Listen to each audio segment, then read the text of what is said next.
ഇടിയപ്പം കഴിക്കാൻ മടിയാണോ? എങ്കിൽ ഇതൊന്ന് ട്രൈ ചെയ്യൂ. ഇതിനായി ഒരു ചീനച്ചട്ടി അടുപ്പിൽ വെച്ച് അതിലേക്ക് അല്പം വെളിച്ചെണ്ണ ഒഴിച്ച് എണ്ണ ചൂടാകുമ്പോൾ കടുകിട്ട് പൊട്ടിക്കാം.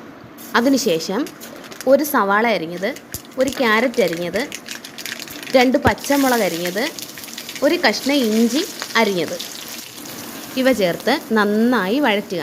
നന്നായി വഴണ്ടി വരുമ്പോൾ ഇതിലേക്ക് അല്പം ഉപ്പ് ചേർക്കാം. ഉപ്പ് ചേർത്തതിന് ശേഷം കൂടെ തന്നെ ഒരു തക്കാളി അരിഞ്ഞത് കൂടി ചേർത്ത് നന്നായി വഴറ്റി കൊടുക്കുക. ടേസ്റ്റ് മേക്കറിനായി 2 മാഗി ക്യൂബ് കൂടി ചേർക്കാം.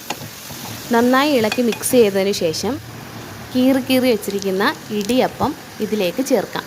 ശേഷം നന്നായിട്ട് ഇളക്കി സെർവ് ചെയ്യാവുന്നതാണ്.